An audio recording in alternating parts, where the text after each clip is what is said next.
नमस्कार साथियों, एक बार फिर आप सभी का स्वागत है मेरे YouTube चैनल विनोद चेजारा पर। साथियों, जैसा कि आप जानते हैं कि 1 सितंबर से सभी कार्मिकों के लिए वार्षिक कार्य मूल्यांकन प्रतिवेदन यानी कि APAR सत्र 21-22 की भरना प्रारंभ हो गई है, जिसमें मैंने अपने पिछले वीडियो में तृतीय श्रेणी व द्वितीय श्रेणी जो अध्यापक या लोक सेवक है उनके लिए तथा साथ ही साथ मंत्रालय कार्मिकों को अपनी APAR कैसे भरनी है इस बारे में बताया था। आज के इस वीडियो में हम देखेंगे कि जो प्रबोधक है वो अपनी APAR कैसे भरे और किस तरह से वो अपने ऑफिसर्स का चयन करे। यहाँ हम एक विशेष बात देखेंगे कि यदि कोई ऑफिसर रिटायर हो गए हैं या डेथ हो गई है तो उनका चयन हमें कैसे करना है, इस बारे में बहुत सारे कमेंट आए थे, इसलिए मैंने यहाँ इस प्रश्न को लिया है। अब चलते हैं स्टाफ विंडो पर और शुरू करते हैं APAR। स्टाफ विंडो लॉगिन करने के बाद यहाँ आपको 3 लाइन पे जाना है और दूसरा ऑप्शन आपको मिलेगा APAR का। यहाँ 2 ऑप्शन मिलते हैं, APAR डैशबोर्ड और APAR FAQ। यदि कोई समस्या है तो APAR FAQ में बहुत सारे प्रश्न और उनके उत्तर दिए गए हैं, आप वहाँ से अपनी समस्या का समाधान पा सकते हैं। फिर भी कोई समस्या है तो कमेंट बॉक्स में कमेंट अवश्य करें। यहाँ हम APAR डैशबोर्ड पे क्लिक करते हैं और यहाँ सेशन 21-22 के लिए APAR हमें भरनी है, यहाँ ओके करते हैं। तो यहाँ आप अपनी जो बेसिक डिटेल्स है वो देख पाएंगे। अब नीचे आपको APAR भरने के लिए क्लिक टू फिल या एडिट न्यू APAR मिलेगा ऑप्शन, इस पर क्लिक करें। यदि आप पहली बार APAR भर रहे हैं या जो भरी हुई है उसे एडिट कर रहे हैं, जब आप एक बार भरकर और बीच में छोड़ देते हैं, पेंडिंग में भी ये शो हो जाती है और जब पूरी भर देंगे तो फील्ड में शो हो जाएगी। और यदि आपको अपना स्टेटस चेक करना है कि APAR कहाँ है तो स्टेटस व्यू APAR में चेक कर सकते हैं। यहाँ हम क्लिक टू फिल या एडिट न्यू APAR पर क्लिक करते हैं और यहाँ आप देख सकते हैं create APAR is not allowed for your post, अभी मैसेज आ रहा है तो हम वेट करेंगे 1-2 दिन और, जब ये चालू हो जाए उसके बाद हम इसे भरेंगे। क्यों लगभग 1-2 दिन बाद हम अब एक बार दोबारा कोशिश करते हैं कि APAR है जो प्रबोधकों के लिए वो शुरू हुई या नहीं। यहाँ click to fill and edit APAR पर क्लिक करते हैं। अब जैसा कि हम देख रहे हैं ये APAR शुरू हो गई है क्योंकि ये ओपन हो गई है। यहाँ सबसे पहले आपको बेसिक डिटेल्स मिलेगी, इसके बाद आपको लोक सेवक का प्रकार चयन करना है। तो जो प्रबोधक है वो तृतीय श्रेणी के लोक सेवक है, तृतीय श्रेणी श्रृंखला में आते हैं, इस पर हम टिक मार्क करेंगे। यहाँ आपको जो आपका पोस्टिंग प्लेस है वो दिखाई देगा। इसके बाद नीचे आपको प्रतिवेदन की दिनांक भरनी है। प्रतिवेदन की दिनांक जो प्रबोधक है शैक्षिक कार्मिक होने के कारण 1 जुलाई 2021 से 30 जून 2022 होगी। यदि इस पीरियड में आपका ट्रांसफर हो गया या आपके DDO का ट्रांसफर हो गया है यानी रिपोर्टिंग अधिकारी का ट्रांसफर हो गया है तो प्रतिवेदन की दिनांक भी आपको अलग अलग भरनी होगी, जिसमें कम से कम उन रिपोर्टिंग अधिकारी के अधीन आपकी 3 महीने की सेवा होनी चाहिए। यदि इससे कम है तो आपको प्रतिवेदन नहीं भरना है। जैसे इस केस में यहाँ हमें जो प्रतिवेदन है, जो DDO है उनका ट्रांसफर हो गया, इसलिए 1 जुलाई 2021 से 4/10/2021 तक का उनके पास जाएगा, क्योंकि यहाँ 3 महीने से अधिक सेवा है और लीव जो है इनके कोई है नहीं। यदि 15 दिन से अधिक का कोई अवकाश है जो कि आकस्मिक अवकाश और क्षतिपूर्ति अवकाश को छोड़कर हो तो आप भरें। APAR में आपको यहाँ APAR की प्रविष्टि की जानी है, सेलेक्ट करना है।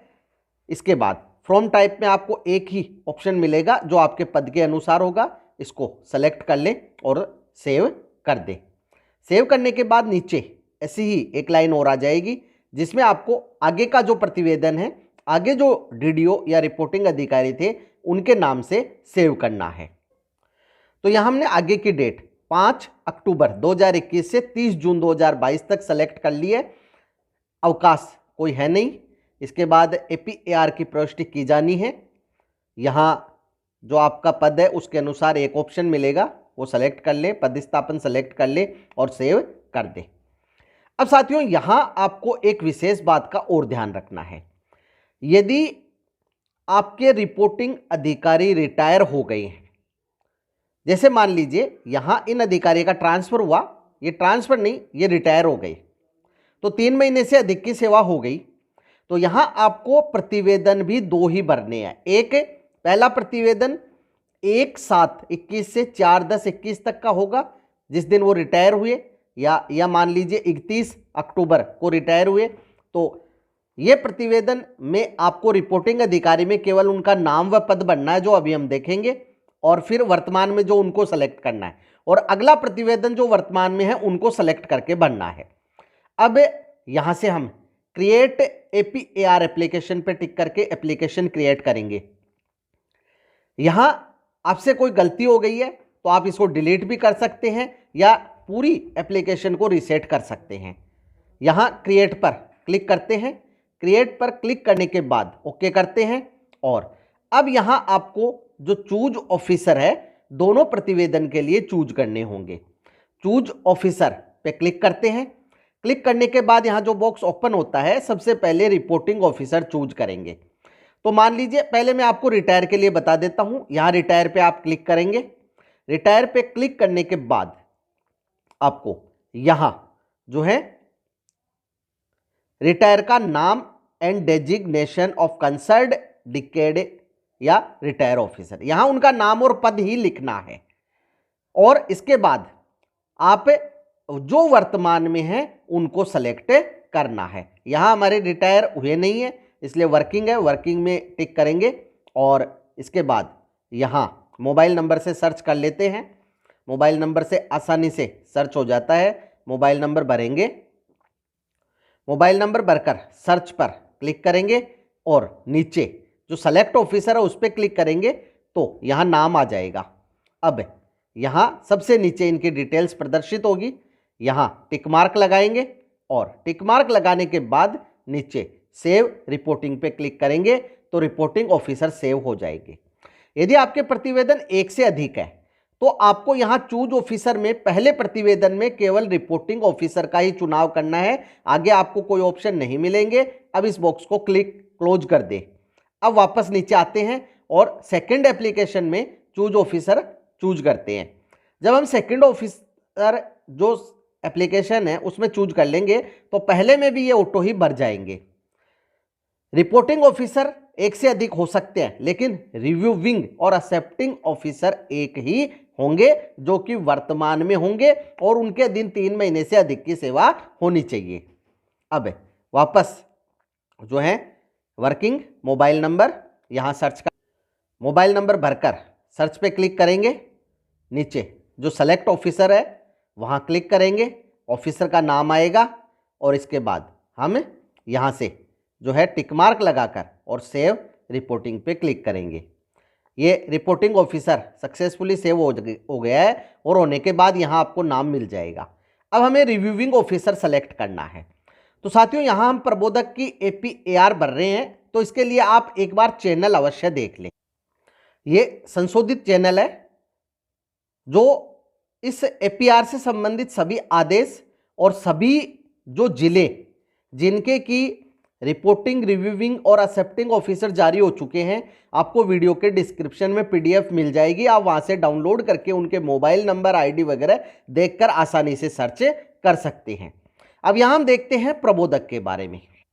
यहाँ आप देख सकते हैं कि राजकीय प्राथमिक और उच्च प्राथमिक विद्यालय में कार्यरत समस्त अध्यापक ग्रेड तृतीय लेवल 1, लेवल 2 प्रबोधक ग्रामीण क्षेत्र में, इनके रिपोर्टिंग ऑफिसर इनके PO होंगे और रिव्यूइंग ऑफिसर इनके CBEO होंगे।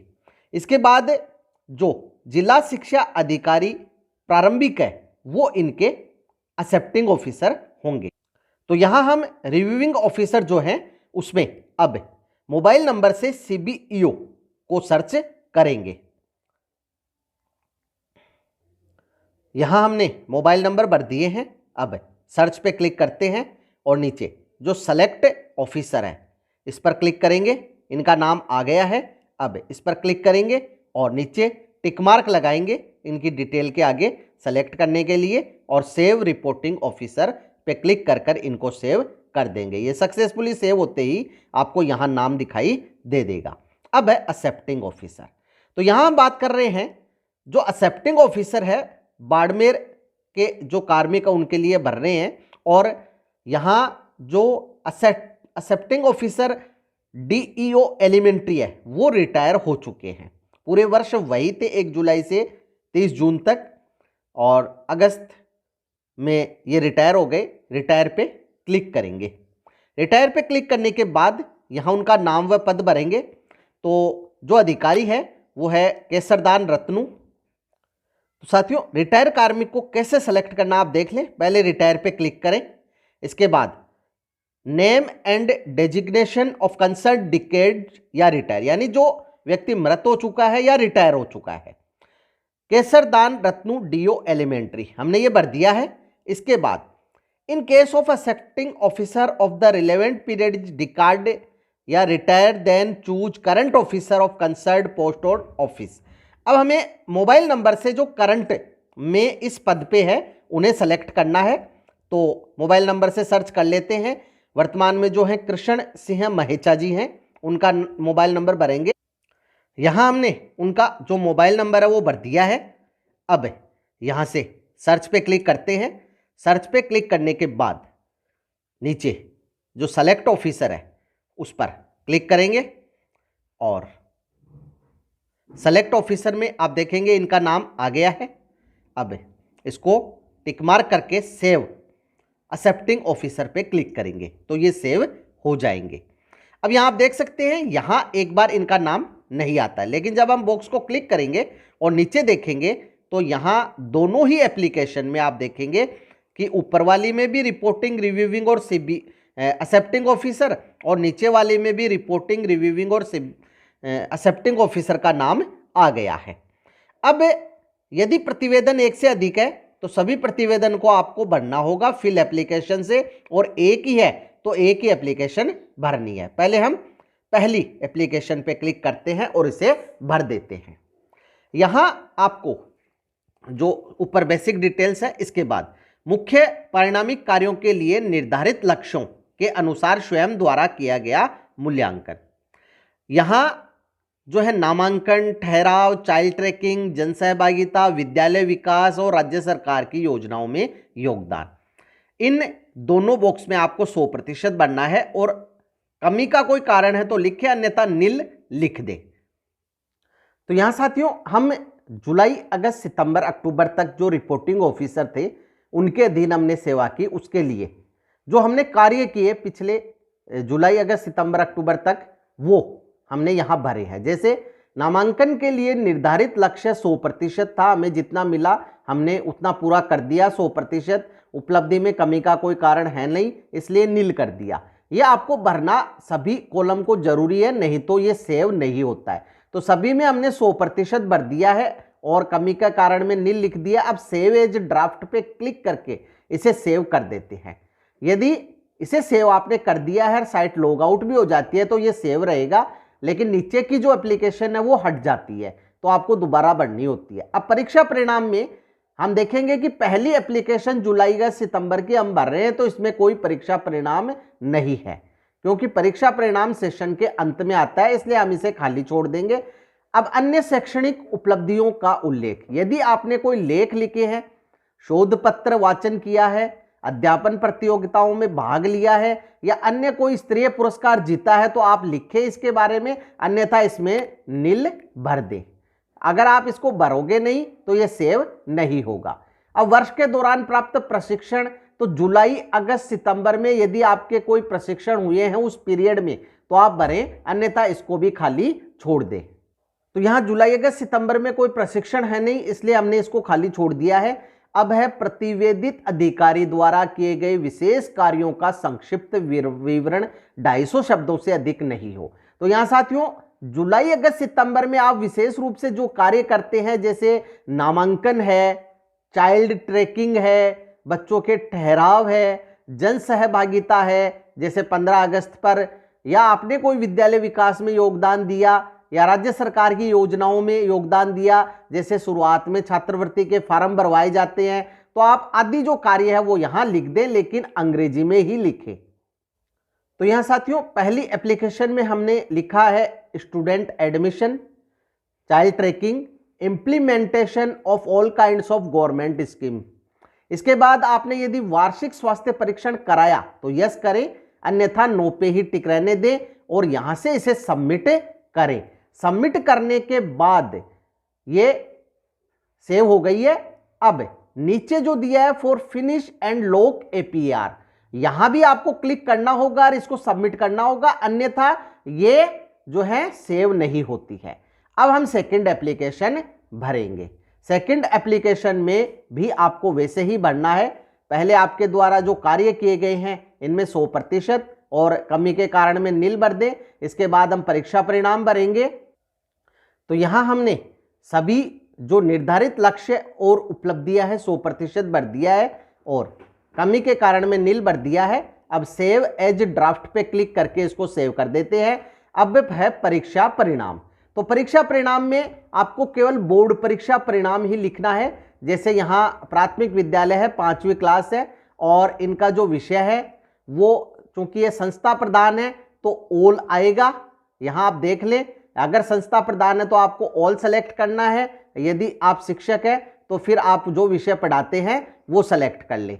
तो यहाँ ऑल आएगा। अब कुल विद्यार्थियों की संख्या आप यहाँ लिख दें। तो यहाँ हमने रिजल्ट भर दिया है। कुल विद्यार्थी 8 थे, उसमें से परीक्षा में 7 उत्तीर्ण हुए। एक के सप्लीमेंट्री आई, उसने सप्लीमेंट्री की परीक्षा फिर नहीं दी। और 60% या इससे अधिक अंक प्राप्त करने वाले विद्यार्थी, तो जिसके भी ए व बी ग्रेड है वो 60% से अधिक है, तो आप यहाँ देख लें, यहाँ भी जो विद्यार्थी है वो 7 है।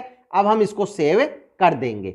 रिजल्ट सेव्ड सक्सेसफुली हो गया है, जो कि 87.50% रहा, ये अपने आप आ जाएगा। यदि आप एक से अधिक विषय पढ़ाते हैं तो वापस कक्षा 5 सेलेक्ट कर लें, उसके बाद जो सब्जेक्ट आपका वो सेलेक्ट कर लें और उसका रिजल्ट भर दें। अब अन्य शैक्षणिक उपलब्धियों का उल्लेख, इसमें अभी जैसे हमने देखा था, आप कुछ करते हैं तो भरें, अन्यथा नील भर दें। और अब है वर्ष के दौरान प्राप्त प्रशिक्षण का विवरण। तो जैसे यहाँ एक एसएमसी का प्रशिक्षण हुआ, 2 दिवसीय एसएमसी ट्रेनिंग हुई, यहाँ हम लिख देंगे एसएमसी ट्रेनिंग। और यहाँ अवधि में 2 दिन, क्योंकि ये 2 दिवसीय थी। अब प्रशिक्षण से प्राप्त उपलब्धि का उल्लेख, तो इसमें जैसे एसएमसी के कार्यों के बारे में बताया जाता है, तो यहां हम लिख दें एसएमसी वर्क्स इंप्लीमेंटेशन, यानी कैसे हम एसएमसी के कार्यों को पूरा करें जन सहयोग के साथ। इसको अब हम सेव कर देते हैं। अब जो दूसरी ट्रेनिंग है वो क्लस्टर लेवल ट्रेनिंग थी, 1 दिन की हुई, जिसमें एबीएल किट का कैसे उपयोग करें वो बताया गया और इसको भी हम सेव कर देते हैं। तो ये भी सेव हो गया है डाटा। अब नीचे प्रतिवेदित अधिकारी द्वारा किए गए विशेष कार्यों का संक्षिप्त विवरण, तो जैसे हमने पहले एप्लीकेशन में भरा था वैसे ही यहां भर देते हैं। तो यहां हमने जो कार्य है जैसे जन सहयोग है, वर्कबुक टीचिंग है, एग्जाम संपन्न करवाना है, implementation of all kinds of government scheme, ये लिख दिए हैं। इसके बाद यदि आपने वार्षिक स्वास्थ्य परीक्षण कराया है तो यस करें, अन्यथा नो ही रहने दें और इसको सबमिट कर दें। सबमिट करने के बाद ओके करें और नीचे जो for finish and lock APR है, क्लिक हियर, इस पर क्लिक करें और इसको भी सबमिट करके सेव कर दें। अब सबसे नीचे हम देखते हैं कि हमने रिपोर्टिंग ऑफिसर दोनों एप्लीकेशन में चूज कर लिए हैं, एप्लीकेशन भर दी है। यदि आपके एक ही एप्लीकेशन है तो एक बार ही आपको रिपोर्टिंग ऑफिसर चूज करके एप्लीकेशन भरनी है। सबसे नीचे आपको लॉक एंड फॉरवर्ड एप्लीकेशन का ऑप्शन मिलेगा। अब आप यहां पर क्लिक करें। अगर यहां तक आपसे कोई गलती हो गई है तो तो आप डिलीट ऑफिसर करके या डिलीट एंटायर एप्लीकेशन करके पूरी एप्लीकेशन को डिलीट कर सकते हैं और दोबारा नए सिरे से भर सकते हैं। यदि आपने एक बार इसको ओटीपी द्वारा अपने रिपोर्टिंग ऑफिसर को सबमिट कर दिया तो फिर यदि कोई गलती है तो उनसे ही रिजेक्ट करवाना होगा। जब रिजेक्ट होके वापस आपके पास आएगी तो एंटायर एप्लीकेशन पूरी की पूरी आपको डिलीट करनी है और दोबारा नए सिरे से भरनी है, तभी ये भरी जाएगी, अन्यथा इसमें कुछ समस्याएं आएंगी। अब हम ओके पर क्लिक करते हैं। ओके पर क्लिक करने के बाद आपका जो मोबाइल नंबर है इस पर सेंड ओटीपी पर क्लिक करते हैं तो एक ओटीपी आएगा। ओटीपी द्वारा हम इसे कंफर्म करेंगे। यहां हमने ओटीपी भर दिया है। अब कंफर्म ओटीपी पे क्लिक करते हैं और यदि साइट लॉग आउट हो गई है तो आपको दोबारा लॉगिन करके और दोबारा ओटीपी से सबमिट करना होगा। अब हमने दोबारा लॉगिन कर लिया है। लॉक एंड फॉरवर्ड पे क्लिक करते हैं और दोबारा ओटीपी प्राप्त कर इसे सबमिट करते हैं।